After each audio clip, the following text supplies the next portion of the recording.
જે સમયે દ્વારકાથી દ્વારકાનાથ હસ્તિનાપુરમાં ગયા ને ત્યારે ભગવાનના દર્શન માટે જે લાઈનમાં ઊભા હતા ને એમાં એક વિદુરજી હતા અને ભગવાન સીધે સીધા ચાલતા હતા. એમાં કોઈને દ્રષ્ટિ ના આપી પણ પોતાની દ્રષ્ટિ કોને આપી? વિદુરજીને આપી છે. અહીંયા કદાચ દ્રષ્ટિ અહીંયા અત્યારે ભીડ બહુ છે, મંદિરમાં જવાય કે ન જવાય, પણ ખાલી શિખરના દર્શન કરી લ્યો ને એટલે ભગવાનને ખબર પડી જાય કે મારા અવધમાં ભક્તો આવ્યા છે. બાપ, અવધમાં ભક્તો, એની દ્રષ્ટિની જરૂર છે. સ્વરૂપના દર્શન થાય કે ન થાય. હસ્તિનાપુરમાં જઈ રહ્યા હતા ત્યારે વિદુરજી હાથ જોડીને ઊભા હતા અને વિદુરજીની સામે ભગવાને દ્રષ્ટિ કરી કે દુર્યોધનના મહેલમાં જાઓ, મારી દ્રષ્ટિ બગડે નહીં ને બાપ, એની પહેલા વિદુરજી તમને આપીને જાઉં છું. કારણ કે તમારી દ્રષ્ટિ પવિત્ર છે, તમારું તન પવિત્ર છે, તમારું મન પવિત્ર છે, તમારું હૃદય પવિત્ર છે, તમને આપીને જાઉં છું. સ્વીકારી લો.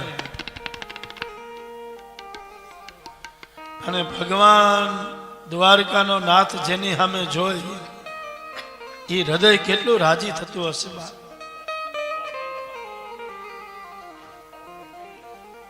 આપણે ક્યાંક અયોધ્યાની બજારમાં ઊભા હોય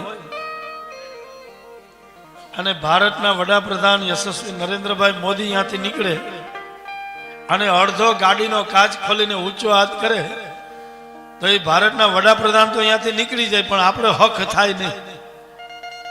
પછી 2 ફૂટ જમીનથી ઊંચા હાલી, અરે ઈ ને હું બે ચા ભેગા વેચતા ત્યાં સુધી આવી જાય. અહીંયા કોઈ ફેર નહીં બાપ. એક ભારતનો વડાપ્રધાન મારીને તમારી સામે જોઈ લઈએ અને આપણે એટલા ઉછાળા મારતા હોય તો જેની સામે જગતના નાથે જોયું હશે બાપ, એ વિદુરજીને કેટલો આનંદ હશે બાપ, વિદુરજીને કેટલો આનંદ હશે.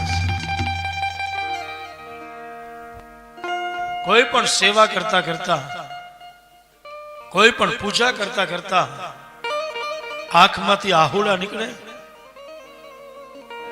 તો સમજી લેવું કે આપણા હૃદયમાં રહેલો કચરો હવે બહાર નીકળે છે અને આપણું હૃદય પવિત્ર થાય, આપણું હૃદય પવિત્ર બને.